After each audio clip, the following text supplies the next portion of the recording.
काली अमावस की रात थी। शहर से दूर बसे पुराने शमशान में सिर्फ चिताओं की ठंडी राख थी और बीच में खड़ा एक सूखा पीपल का पेड़, जिस पर दिन में भी लोग नजर उठाकर नहीं देखते थे। उसी पेड़ के नीचे आज एक नौजवान बैठा था। नाम था आर्यन।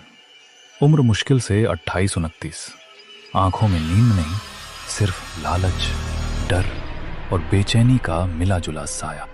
आज अगर यक्षिणी नहीं आई तो सब खत्म। कर्ज, धमकियां, ये डर सब बेकार हो जाएगा, मेरी जिंदगी की तरह। आर्यन दीपक जलाता है और चारों दिशाओं में सीमाएं खींचकर मंत्र जाप शुरू करता है। कुछ महीने पहले तक आर्यन एक बड़े होटल में वेटर था। पैसा कम, सपने बड़े। रोज अमीरों की महंगी गाड़ियां, महंगी घड़ियां और महंगी मुस्कुराहटें देखकर उसके अंदर की आग और भड़कती रहती थी। आर्यन अमीर लोगों को सर्व करता, उनकी बातें सुनता। नया बंगला, नई कार, विदेश ट्रिप। एक दिन उसकी मुलाकात हुई नंदिनी से, एक साधारण सी लड़की जिसके पास पैसे कम थे पर मुस्कुराहट सच्ची थी। तुम ना लोगों की दौलत देखकर परेशान मत हुआ करो। प्यार, शांति, चैन, ये चीजें नोटों से महंगी होती हैं।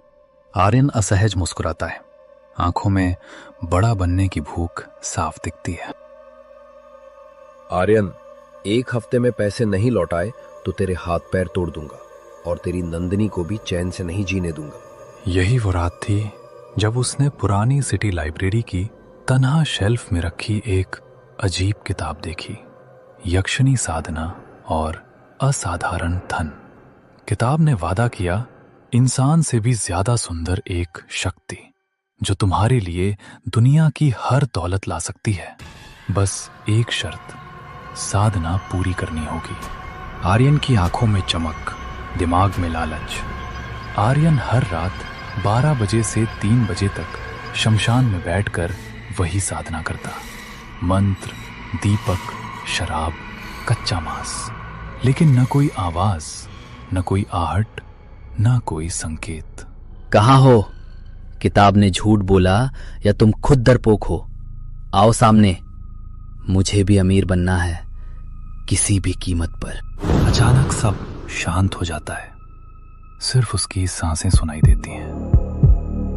और फिर जैसे अंधेरे ने खुद कोई रूप ले लिया हो, आर्यन ने महसूस किया कि उसके सामने कोई खड़ी है। एक बेहद खूबसूरत स्त्री, लंबा काला बाल, लाल साड़ी, आंखों में हल्की सुनहरी चमक, होंठों पर रहस्यमय मुस्कान। कितनी रातों से बुला रहे थे मुझे आर्यन, मैं आ गई हूं। तुम सच में यक्षिणी हो? किताब वाली? किताब में जो लिखा है वो तो बस झलक है, असली खेल तो अब शुरू होगा। तुम मुझे पत्नी की तरह मानोगे, हर रात मुझे याद करोगे, मेरा साथ दोगे। बदले में तुम्हें वो सब मिलेगा जिसके लिए इंसान जिंदगी भर तरसते रहते हैं।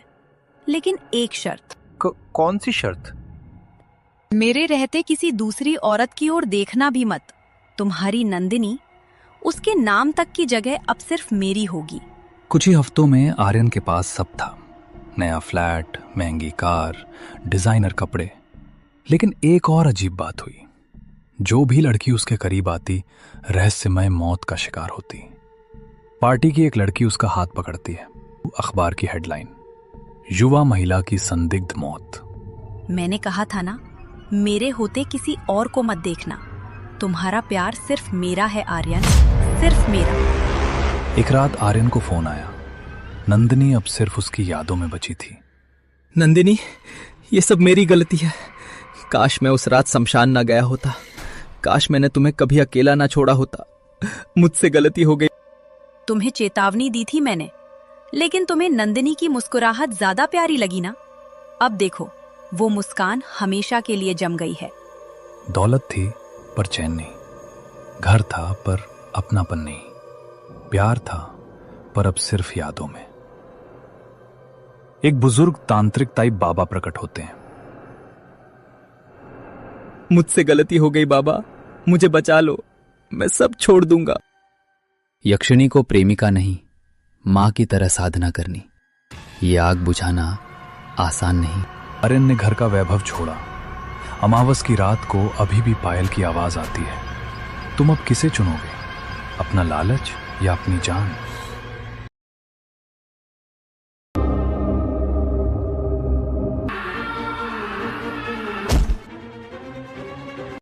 आप लोगों को लग रहा होगा कि यहाँ कहानी खत्म हो गई, पर कुछ लोगों को मौत के बाद भी मुक्ति नहीं मिलती। वो फंसी है एक ऐसे अंधेरे में जहाँ से निकलना बहुत मुश्किल है। ये कहानी शुरू होती है अर्जुन से, जो एक छोटे से किराए के मकान में अपनी माँ और छोटी बहन के साथ है। उसके पिता, जो बहुत ही अय्याश किस्म के व्यक्ति थे, अपने जुए और नशे की लत के कारण उन्होंने अपना सब कुछ बर्बाद कर दिया और अपने पीछे छोड़ गए ढेर सारा कर्ज, जिसकी भरपाई अभी भी उनके परिवार को करनी पड़ रही थी। अर्जुन, जो 35 वर्ष का हो चुका था, पर उसकी आर्थिक स्थिति बहुत ही खराब थी। धीरे धीरे करके वह अपने पिता के लिए हुए कर्ज को चुका रहा था। अर्जुन की जिंदगी आम लोगों की तरह समान नहीं थी। उसके साथी मित्रों की अभी तक शादी हो चुकी थी एवं उनके बच्चे भी थे, पर वहीं अर्जुन अभी भी अपने घर की चिंताओं में ही व्यस्त था। हालांकि वो भी उसके बाकी दोस्तों की तरह एक अच्छी सी लड़की से शादी करना चाहता था, पर परिवार की जिम्मेदारियों ने उसके हाथ पांव बांध दिए थे। बहन की शादी अभी उसके लिए अपनी शादी से ज़्यादा जरूरी थी। एक रोज काम के सिलसिले में वो ट्रेन से सफ़र कर रहा था कि तभी उसके सामने एक बूढ़ा व्यक्ति आकर बैठ गया। ट्रेन लगभग खाली थी, कुछ एकाध व्यक्ति ही ट्रेन में सफ़र कर रहे थे। बैठने के बाद बूढ़ा व्यक्ति अर्जुन की ओर ही देखे जा रहा था। अर्जुन को थोड़ा आश्चर्य हुआ और उसने पूछ लिया, क्या हुआ बाबा, आप तब से मुझे ऐसे क्यों देख रहे हो? क्या आपको कुछ चाहिए? तू क्या देगा मुझे अर्जुन? अभी तू उस योग नहीं जो मुझे कुछ दे सके। अर्जुन को थोड़ा आश्चर्य हुआ और उसने पूछ लिया, आप कौन हो बाबा, और आप मेरा नाम कैसे जानते हो? मैं कौन हूँ या मेरा नाम क्या है, यह जानना इतना ज़रूरी नहीं है तेरे लिए, मगर मैं क्या जानता हूँ या क्या कर सकता हूँ वो तुम्हारे काफ़ी काम आ सकता है। अब मैं कुछ समझा नहीं, किस चीज़ की बात कर रहे हो आप? बदकिस्मती की दीवार जो तुम्हारे जीवन में रुकावट बनकर खड़ी है, उस रुकावट को मैं दूर कर सकता हूँ। देखिए, मैं आप सब लोगों पर भरोसा नहीं करता। मुझ पर आपकी इन बातों का कोई असर नहीं होगा, तो आप सब ये ढोंग करना बंद कर दीजिए। इससे आपको कोई फ़ायदा नहीं होगा। अच्छा, तो तुम्हें यह सब ढोंग लग रहा है? तुम्हारे पिता को मारने के पीछे तुम्हारा ही हाथ था ना? उनके आखिरी समय तुम उनके पास मौजूद थे ना? तुम चाहते तो अपने पिता को सही समय पर अस्पताल ले जा सकते थे, पर तुमने ऐसा नहीं किया। तुम्हारी माँ के पूछने पर भी तुमने यही बोला कि मृत्यु के समय तुम घर पर नहीं थे,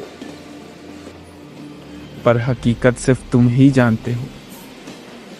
ये बात सुनकर अर्जुन दंग रह गया। मेरे पिताजी ने अपने जुए की लत के कारण सब कुछ बर्बाद कर दिया था। अगर वो जिंदा रहते तो शायद हम सब सड़क पर आ जाते। इसलिए उनके आखिरी समय पर मैंने कोई मदद नहीं की। पर मुझे ये समझ नहीं आ रहा बाबा, आपको इतना कुछ मेरे बारे में कैसे पता? आप कौन हैं? क्या तुम यक्षिणी सिद्धि के बारे में जानते हो? यक्षिणी सिद्धि ये क्या है? मेरे पास यक्षिणी सिद्धि है। इसी के कारण मैं तुम्हारा भविष्य और वर्तमान में तुम क्या सोच रहे हो वह सब कुछ बता सकता हूँ। अगर एक बार यक्षिणी को सिद्ध कर लिया तो वो तुम्हें जीवन में बड़ी से बड़ी ऊंचाई तक ले जा सकती है। वह तुम्हें धन संपदा सब कुछ दे सकती है। और जिज्ञासा वश होकर उसने उस बूढ़े व्यक्ति से कहा, बाबा क्या ये यक्षिणी सिद्धि मैं भी सीख सकता हूँ? यह सीखना बहुत कठिन है। इसे पाने के लिए कड़ी तपस्या करनी पड़ती है। मरे हुए शवों को खाना भी पड़ता है। महीनों कड़ी तपस्या में एक ही स्थान पर बैठे रहना पड़ता है। आपकी बातों से तो लग रहा है बाबा ये सिद्धि मेरे लिए संभव नहीं। तुम निराश मत हो, मैं तुम्हें अपनी सिद्धि दे सकता हूँ। पर इससे आपको क्या मिलेगा जो आप मुझे अपनी सिद्धि देना चाहते हो? मैं बूढ़ा हो चुका हूँ, कुछ समय ही शेष बचे हैं मेरे पास। इसीलिए मरने से पूर्व अपनी सिद्धि में किसी को सौंप कर जाना चाहता हूँ। बाबा आप कृपा करके अपनी सिद्धि मुझे दे दीजिए। आपका यह एहसान मैं जिंदगी भर नहीं भूलूंगा। ठीक है, आने वाली पूर्णिमा की रात को तैयार रहना। पर बाबा आप मुझ तक पहुंचेंगे कैसे? मैं तुमसे कहा था ना, मैं तुम्हारे बारे में सब कुछ जानता हूँ। मैं कौन हूँ या मेरा नाम क्या है, यह जानना इतना जरूरी नहीं है तेरे लिए। तभी अर्जुन का स्टेशन आ गया और वो नीचे उतर गया। घर पहुंचकर उसके मन में बार बार बस बाबा का ख्याल आ रहा था। इसी तरह 10 दिन बीत गए और पूर्णिमा की रात आ गई। अर्जुन को उस रात नींद नहीं आ रही थी। वो बिस्तर पर बार बार करवटें बदल रहा था कि तभी अचानक उसके दरवाजे पर एक दस्तक हुई। दरवाजा खोलने पर उसके सामने वही बाबा। उन्हें देख अर्जुन की खुशी का जैसे ठिकाना ही नहीं रहा। मेरे पीछे आओ। उस बूढ़े व्यक्ति के कहे अनुसार अर्जुन उनके पीछे जाने लगा। चलते चलते वो जंगल के एक बीचों बीच पहुंच गए, जहां एक पेड़ के नीचे कुछ पूजा की सामग्रियां रखी थी। वो बूढ़ा व्यक्ति वहां जाकर बैठ गया और अर्जुन को भी सामने बैठने को कहा। अर्जुन के बैठते ही वह व्यक्ति मंत्रोच्चारण आरंभ कर देता है। चारों तरफ के वातावरण में अजीब सा शोर था। अब अर्जुन के मन में भी थोड़ा भय उत्पन्न हो रहा था। तभी उस बूढ़े व्यक्ति ने आंखें खोली और अपना हाथ आगे बढ़ाया, जिसमें जादू से एक मूर्ति प्रकट हुई। वो मूर्ति किसी देवी की थी। बूढ़े व्यक्ति ने उस मूर्ति को नीचे रखा और हाथ जोड़कर प्रणाम किया। यह मूर्ति देख रहे हो, यह देवी यक्षिणी है। आज से तुम्हें रोज अपने घर में केवल देवी की ही पूजा करनी है। उनको प्रसन्न करने के लिए रोज नियमित रूप से मांस का भोग चढ़ाना है। कुछ दिनों बाद जब देवी प्रसन्न हो जाएंगी तो वह स्वयं तुम्हें दर्शन देंगी। और याद रहे, जैसे ही देवी तुम्हें दर्शन देंगी वह तुमसे जरूर पूछेंगी कि तुम्हें उनका आशीर्वाद किस रूप में चाहिए। उस समय देवी को माता के रूप में आह्वान करना। अगर भूल कर भी तुमने देवी का पत्नी रूप में आह्वान किया तो तुम्हें देवी के प्रति पत्नी भाव की सदैव पूर्ति करनी होगी। अगर उसमें जरा भी गलती हुई तो देवी रुष्ट हो जाएंगी और उसका खामियाजा बहुत बुरा होगा। इसीलिए पत्नी रूप कभी मत मांगना, केवल माता की दृष्टि से ही देखना। माता के रूप में अगर तुमने उन्हें प्रसन्न कर लिया तो वह तुम्हें जीवन की सभी सुख संपदा, धन दौलत, ऐशो आराम देंगे। एक बात हमेशा ध्यान रखना, भूल कर भी देवी का अनादर कभी मत करना। अर्जुन उस मूर्ति को लेकर अपने घर चला जाता है और रोज नियमित रूप से पूजा करने लगा। धीरे धीरे उसने देखा कि उसके घर की आर्थिक स्थिति ठीक हो रही थी। एक अच्छी सी कंपनी में अर्जुन को नौकरी भी मिल गई और उसकी बहन का रिश्ता भी पक्का हो गया। एक रात की बात, अर्जुन बिस्तर पर लेटा हुआ था कि तभी उसे अपने कमरे में चंदन की महक की जैसी सुगंध चारों तरफ फैली हुई महसूस हुई। उसे लगा ये खुशबू कमरे की खिड़की के बाहर से आ रही है। इसलिए उसने खिड़की पर जाकर देखा, पर चारों ओर कुछ नहीं था। तभी अर्जुन को अपने कान में एक फुसफुसाहट सुनाई दी। उसे लगा जैसे उसके कमरे में कोई है। उसने जैसे ही मुड़कर देखा तो सामने एक बहुत ही सुंदर सी लड़की खड़ी थी। उसके चेहरे पर इतना तेज था मानो चांद भी उसके सामने फीका लगे।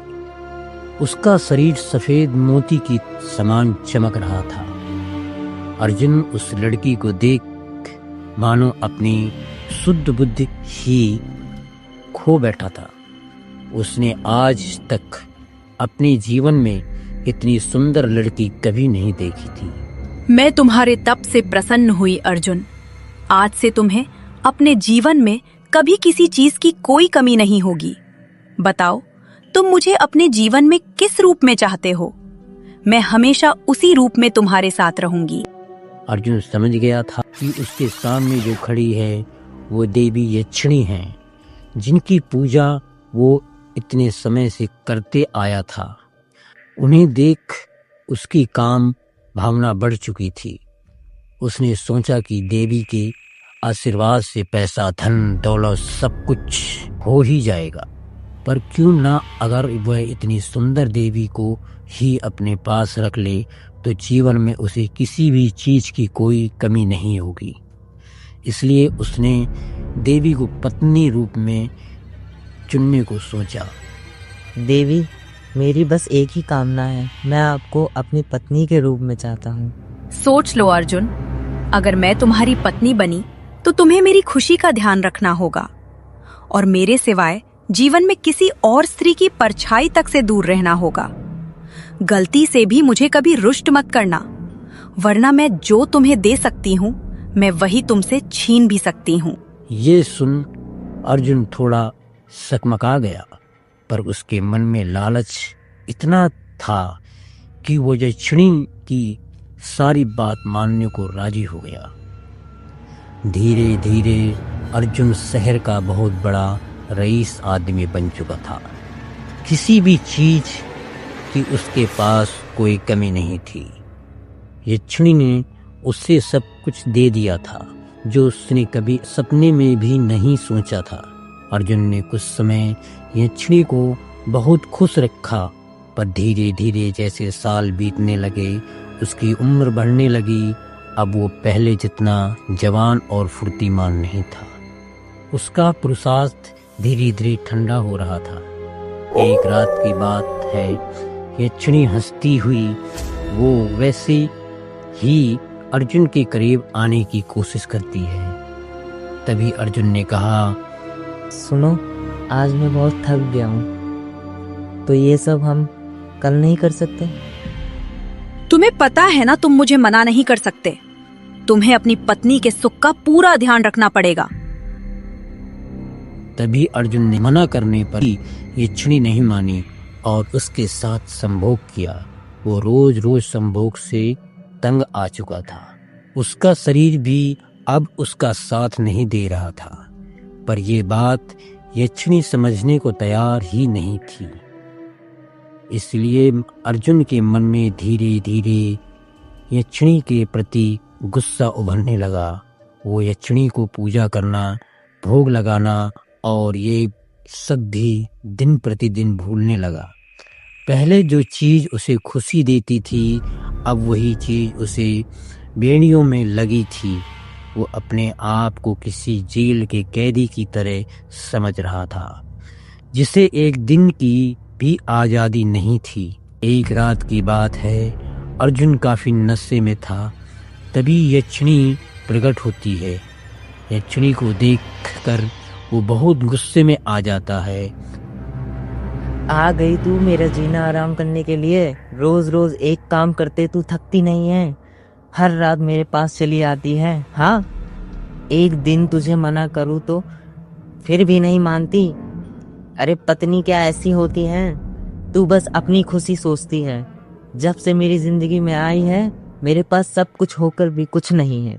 इससे बेहतर तो पहले था, भले ही गरीब था पर खुश तो था। अर्जुन की ये बात सुनकर यक्षिणी बहुत क्रोधित हो गई। अगर तुम पहले ही इन सब चीजों से खुश थे तो तुमने मुझे अपनी पत्नी रूप में क्यों मांगा? अरे दिमाग खराब हो गया था मेरा। तुम्हारी खूबसूरती देखकर पागल हो गया था, पर मैं भूल गया था एक इंसान और एक चुड़ैल में फर्क होता है। तुमने मेरा अपमान किया है, इसकी सजा तुम्हें जरूर मिलेगी। तुमने अपने लालच में अंधे होकर मेरी कामना की थी। मैंने तुम्हें सब कुछ दिया, पर तुम मुझे वो नहीं दे पाए जो मैंने तुमसे चाहा। तुमने अपनी बर्बादी को खुद निमंत्रण दिया है। तुम चाहकर भी कभी मुझसे दूर नहीं जा पाओगे, पर मेरे अपमान की कीमत तुम्हें चुकानी होगी। ऐसा कहकर यक्षिणी वहां से गायब हो गई और नशे की हालत में अर्जुन वहीं बेहोश हो गया। अगले दिन सुबह अर्जुन के फोन की घंटी बजी, जिससे वो होश में आए। सर, रात को कंपनी में आग लग चुकी है, आपका सब कुछ बर्बाद हो गया। सारे इन्वेस्टर्स अपने नुकसान की भरपाई मांग रहे हैं, आपको कैसे भी उनका पैसा चुकाना होगा। ये सुन अर्जुन के तो जैसे होश ही उड़ गए। पिछली रात के सभी दृश्य उसे याद आने लगे। उसे समझ नहीं आ रहा था कि अब वो क्या करे। वो समझ चुका था कि उसके पास कुछ नहीं बचा है। यक्षिणी ने उसे पूरा बर्बाद कर दिया। इन्वेस्टर के लोन का पैसा वो कहां से चुकाएगा? उसी की चिंता में वो दिन रात पागल होता जा रहा था और उन्हीं सबसे बचने के लिए एक रात उसने अपने छत की बालकनी से कूदकर जान दे दी। उस दिन मैंने जान तो दे दी, पर मेरी आत्मा आज भी उस घर में कैद है और वो यक्षिणी हर रोज वो दोहराती है। मैं मरने के बाद भी इस चक्कर में रोज। एक पुराना गांव कानापुर। चारों तरफ खेतों का जंगल, कच्ची टूटी सड़कें और रात होते ही इतना गहरा सन्नाटा जैसे गांव किसी अदृश्य शक्ति के कब्जे में हो। कुछ हफ्तों से रात के अंधेरे में लोग एक एक करके गायब हो रहे हैं। न खून न चीख, बस सुबह मिट्टी पर एक काला सा जला हुआ निशान मिलता है। इसी माहौल में शहर का रहने वाला अर्जुन अपने पिता के गुजर जाने के बाद अपने पुश्तैनी घर और जमीन के कागज पूरे करने के लिए कानापुर लौट रहा है। बस एक बार काम निपट जाए, फिर वापस शहर। पता नहीं कितना बदल गया होगा ये गांव। शाम का वक्त है। आसमान पर हल्के बादल और धुंध की पतली चादर तनी है। सड़कें अधूरे दिए जैसे आधी अंधेरी पड़ी हैं। ऑटो धीरे धीरे कानापुर की तरफ बढ़ रहा है। साहब, एक बात कहूं, कोशिश कीजिएगा रात को बाहर मत निकलना, यहाँ अंधेरा ठीक नहीं है। ऐसा क्या है भाई, इतना डर लगता है क्या सबको रात में? शहर में तो रात ही असली जिंदगी होती है। शहर की रात अलग होती है साहब, यहाँ रात किसी और की होती है, आप बस ध्यान रखना। रास्ता लंबा है। धुंध में से गुजरते हुए अर्जुन को सड़क के किनारे खड़े पेड़ों के बीच कुछ अजीब सी परछाइयां हिलती झुलती दिखती हैं। हवा पेड़ों की शाखाओं को झुकाकर जैसे धीमी आवाज में कोई राज सुना रही हो। शायद शहर में रहना ही बेहतर था। यहाँ का सन्नाटा कुछ ज्यादा ही भारी लग रहा है। ऑटो गांव के मुख्य चौराहे पर रुकता है। पूरा चौराहा सूना पड़ा है। न दुकानों की रोशनी, न लोगों की बातें। सिर्फ दो चार कुत्ते दूर खड़े होकर बिना भौंके बस देख रहे हैं। इतना खाली क्यों है सब कुछ? आज कोई मेला वेला नहीं, सब बंद क्यों लग रहा है? साहब, मैं यहीं छोड़ देता हूँ, अंधेरा बढ़ रहा है, आप घर जल्दी पहुँच जाइए, रात यहाँ रुकती नहीं। ऑटो चला जाता है। अर्जुन अपने पुराने घर की तरफ पैदल बढ़ता है। पुराने रास्ते, जमीन से उखड़ी पुरानी सीढ़ियां, दीवार पर उतरी हुई सड़ी हुई पेंट, हर चीज उसके बचपन की याद भी दिला रही है और साथ ही सर्दी सी सिहरन भी। घर का दरवाजा अजीब तरीके से अंदर से अटका हुआ है। अर्जुन सोच ही रहा होता है कि पीछे से एक हल्की सी आवाज आती है। मीरा, तुम यहीं हो अभी भी? बिल्कुल वैसे ही, बस थोड़ी ज्यादा सीरियस लग रही हो। कैसे हो? मीरा का चेहरा कमजोर और थका हुआ है। आंखों के नीचे काले घेरे और चेहरे पर एक चिपका हुआ सा डर। अर्जुन, यह सब बदल गया है। रात होते ही कोई बाहर नहीं निकलता। जो निकलता है सुबह तक वापस नहीं आता, सिर्फ मिट्टी पर एक काला निशान छोड़ के। यार, गांव वाले हमेशा से ऐसे ही कहानियां बनाते आए हैं।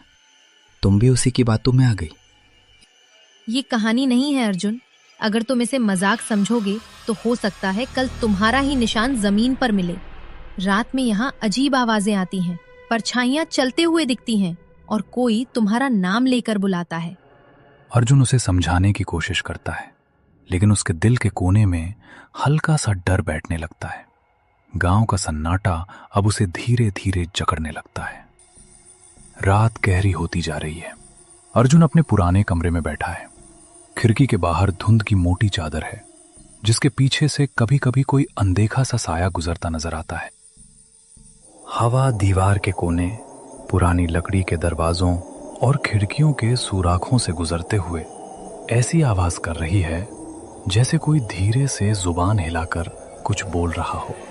कभी लगता है जैसे कान के बिल्कुल पास से कोई नाम लेकर फुसफुसा रहा है।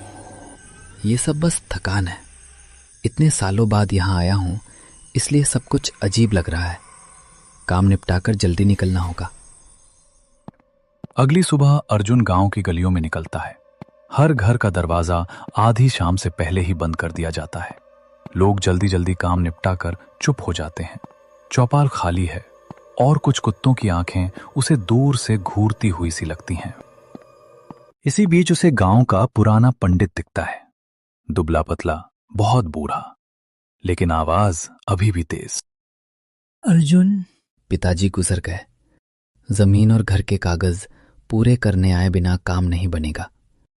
लेकिन यहां सब इतना खामोश क्यों है? सब लोग इतना डरते क्यों हैं? ये गांव श्रापित है बेटा, और ये श्राप उसी जमीन से जुड़ा है जो तुम्हारे घर के नाम पर है। मेरी जमीन से? ये कैसे हो सकता है? सालों पहले तुम्हारे दादा ने यहीं एक पुराना मंदिर गिरवा दिया था। उस मंदिर में गांव की रक्षा करने वाली एक रक्षक आत्मा स्थापित थी। मंदिर टूटने पर उसकी आत्मा यहीं किसी जगह कैद हो गई। अब हर रात वो किसी इंसान की आत्मा खींच लेती है, अपनी कैद से छूटने के लिए। अर्जुन पंडित की बात ध्यान से सुनता है। उसका चेहरा सख्त हो गया है, लेकिन अंदर ही अंदर डर जड़ पकड़ रहा है। अगली रात अर्जुन को नींद मुश्किल से आती है। धुंध, फुसफुसाहट, दीवारों के पीछे से आती आवाजें सब उसके दिमाग पर बोझ बनने लगती हैं। सुबह होते होते एक फैसला पक्का हो चुका है। अर्जुन तय करता है कि वो उस जगह जरूर जाएगा जहां कभी मंदिर था। उसे सच जानना है, चाहे जो हो। अर्जुन, वहां मत जाओ। तुम नहीं जानते, जो लोग वहां गए वो कभी वापस नहीं आए। तुम शायद बचकर नहीं निकल पाओगे। अगर ये सब मेरे परिवार की गलती से शुरू हुआ था, तो सच से भागना भी गुनाह होगा। अब डर से कुछ नहीं बदलेगा मीरा, मुझे जाना ही होगा। रात का वक्त है। गांव के कुछ लोग उसे रोकने की कोशिश करते हैं, लेकिन अर्जुन अंधेरे में हाथ में मशाल जैसी टॉर्च लिए अकेला ही निकल पड़ता है। वो उस जगह पहुंचता है जहां कभी मंदिर खड़ा था।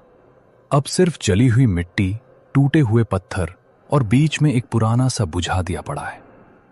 शायद यहीं से सब कुछ शुरू हुआ था और यहीं खत्म भी होगा। अर्जुन झुककर धीरे से दिया जलाता है। जैसे ही लौ जलती है, मिट्टी हल्की सी कांपने लगती है। ठंडी हवा अचानक तेज हो जाती है और उसमें से दर्द भरी सिसकारियों की आवाज गूंजने लगती है।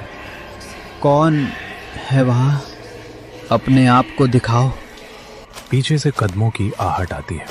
मीरा वहां पहुंचती है, लेकिन इस बार उसके चेहरे पर पहले जैसा डर नहीं, बल्कि एक अजीब सी शैतानी मुस्कान है। मीरा, तुम यहां? तुमने तो मना किया था आने से। उसकी आंखें अंधेरे में लाल सी चमक रही हैं। चेहरा धीरे धीरे बदलता हुआ सा लगता है, जैसे किसी और चेहरे की परछाई उस पर चढ़ रही हो। मैं मीरा नहीं हूं अर्जुन, मैं वो रक्षक की आत्मा हूं जो मंदिर टूटने पर यही कैद हो गई थी। सालों से मैं इस गांव से लोगों को खींचकर अपने अंदर समा रही हूं ताकि अपनी कैद तोड़ सकूं। तुम्हारे लौटने से मेरा काम आज पूरा होने वाला है। तो इन सालों से तुम ही कर रही थी। गांव वाले मेरे परिवार की गलती की सजा भुगत रहे थे। गलती का बोझ हमेशा खून की लकीर से जुड़ा रहता है अर्जुन। तुम्हारा खून, तुम्हारे दादा का, ये जमीन सब एक ही दाग से लिपटा है। आज तुम्हारी आत्मा से मैं अपना बंधन तोड़ दूंगी। नहीं, रुको मीरा, अगर तुम कहीं हो अंदर तो मुझसे मत करवाओ ये सब। हवा में घना धुआं भरने लगता है। दिया की लौ तेजी से हिलने लगती है और धुंध का घेरा अर्जुन के चारों तरफ लिपटने लगता है। धीरे धीरे उसका साया धुंध में समा जाता है और फिर वहां सिर्फ सन्नाटा रह जाता है।